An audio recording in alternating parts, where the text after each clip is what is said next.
ಎಲ್ರಿಗೂ ನಮಸ್ಕಾರ. Welcome back to my channel. ಇವತ್ತಿನ ರೆಸಿಪಿ ನಂಗ್ ಫಿಶ್ ಫ್ರೈ. ಈ ನಂಗ್ ಮೀನನ್ನು ರವಾ ಫ್ರೈ ಮಾಡ್ತಾ ಇದ್ದೀನಿ ನಾನಿಲ್ಲಿ. ಈ ರೀತಿಯಾಗಿ ಮಾಡಿದರೆ ತುಂಬ ಟೇಸ್ಟಿಯಾಗಿರುತ್ತೆ. ಹಾಗೆ ಇದಕ್ಕೆ ಬೇಕಾಗಿರುವಂತಹ ಫಿಶನ್ನು ಕ್ಲೀನಾಗಿ ತೊಳ್ಕೊಂಡು ನೀಟಾಗಿ ಕಟ್ ಮಾಡಿ ಇಟ್ಕೊಂಡಿದ್ದೀನಿ.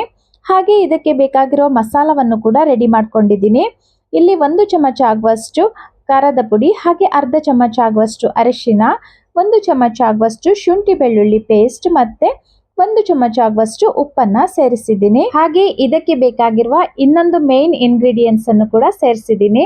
ನಾನಿಲ್ಲಿ ಫಿಶ್ ಫ್ರೈಗೆ ಕಬಾಬ್ ಪೌಡರ್ ಅನ್ನ ಬಳಸಿದ್ದೀನಿ.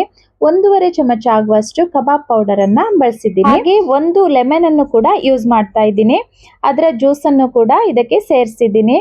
ಈಗ ಇದನ್ನೆಲ್ಲ ಚೆನ್ನಾಗಿ ಮಿಕ್ಸ್ ಮಾಡ್ಕೊಳ್ಬೇಕು. ಇಲ್ಲಿ ನಾನು ಕಬಾಬ್ ಪೌಡರ್ ಅನ್ನ ಬಳಸಿರೋದ್ರಿಂದ ಮೀನು ತುಂಬ ಕ್ರಿಸ್ಪಿ ಆಗಿರುತ್ತೆ, ತುಂಬ ಟೇಸ್ಟಿಯಾಗಿ ಬೇರೆ ತರದ ರುಚಿಯನ್ನೇ ಕೊಡುತ್ತೆ.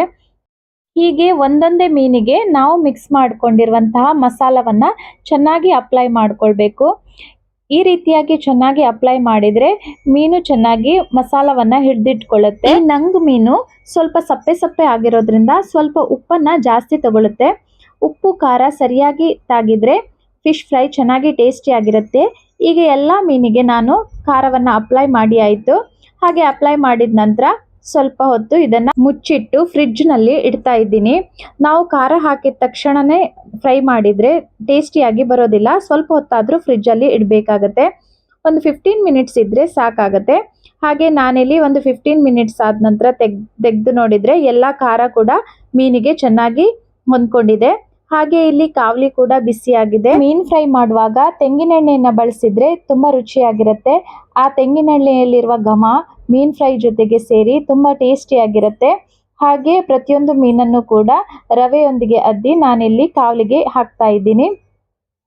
ಈ ರೀತಿಯಾಗಿ ಕಾವಲಿಗೆ ಹಾಕಿದ ನಂತರ ಸ್ವಲ್ಪ ಘಮ ಚೆನ್ನಾಗಿ ಬರಲಿ ಅಂತೇಳಿ ನಾನಿಲ್ಲಿ 4 ಎಲೆ ಆಗುವಷ್ಟು ಕರ್ಬೇವಿನ ಸೊಪ್ಪನ್ನ ಕಟ್ ಮಾಡಿ ಹಾಕಿದ್ದೀನಿ. ಫಿಶ್ ಫ್ರೈ ಜೊತೆಗೆ ಕರ್ಬೇವಿನ ಸೊಪ್ಪಿನ ಘಮ ಸೇರಿದ್ರೆ ತುಂಬಾ ಸ್ಮೆಲ್ಲು ಚೆನ್ನಾಗಿರುತ್ತೆ, ಹಾಗೆ ತಿನ್ನೋದಕ್ಕೂ ರುಚಿಯಾಗಿರುತ್ತೆ. ಈಗ ಒಂದು ಕಡೆ ಚೆನ್ನಾಗಿ ಬೆಂದಾಯ್ತು. ಈಗ ಇದನ್ನ ಉಲ್ಟಾ ಮಾಡ್ತಾ ಇದ್ದೀನಿ. ಫಿಶ್ ಫ್ರೈ ಮಾಡುವಾಗ ಯಾವಾಗಲೂ ಸ್ಟವ್ ಲೋ ಫ್ಲೇಮಲ್ಲೇ ಇರಬೇಕು, ಇಲ್ಲ ಅಂದ್ರೆ ಕರ್ಟೋಗುತ್ತೆ. ಅಥವಾ ಒಂದ್ ಕಡೆ ಬೆಂದಿರುತ್ತೆ, ಇಲ್ಲ ಅಂದ್ರೆ ಇನ್ನೊಂದ್ ಕಡೆ ಬೆಂದಿರೋದಿಲ್ಲ. ಹೀಗಾಗಿ ನಾವು ಲೋ ಫ್ಲೇಮಲ್ಲೇ ಇಟ್ಕೊಂಡು ಫಿಶ್ ಅನ್ನ ಬೇಯಿಸ್ಕೊಳ್ಬೇಕು. ಈ ರೀತಿಯಾಗಿ ಫಿಶ್ ಚೆನ್ನಾಗಿ ಬೆಂದಿದೆ, 2 ಕಡೆ ಚೆನ್ನಾಗಿ ಬೆಂದಿದೆ. ಹಾಗೆ ನಂಗ್ ಫಿಶ್ ಅನ್ನ ಜಾಸ್ತಿ ಹೊತ್ತು ಬೇಯಿಸ್ಬೇಕಂತಿಲ್ಲ, ಅದು ಫ್ಲಾಟ್ ಆಗಿರೋದ್ರಿಂದ ಬೇಗನೆ ಬೆಂದ್ಕೊಳ್ಳುತ್ತೆ. ಈ ರೀತಿಯಾಗಿ ಕಬಾಬ್ ಪೌಡರ್ ಅನ್ನ ಯೂಸ್ ಮಾಡಿ ಫಿಶ್ ಫ್ರೈ ಮಾಡಿದ್ರೆ ತುಂಬಾ ರುಚಿಯಾಗಿರುತ್ತೆ. ನೀವು ಕೂಡ ಒಮ್ಮೆ ಟ್ರೈ ಮಾಡಿ ನೋಡಿ. ಇಷ್ಟ ಆದ್ರೆ ಪ್ಲೀಸ್ ಲೈಕ್ ಮಾಡಿ, ಹಾಗೆ ಫ್ರೆಂಡ್ಸ್ ಅಂಡ್ ಫ್ಯಾಮಿಲಿಗೆ ಶೇರ್ ಮಾಡಿ. Thank you.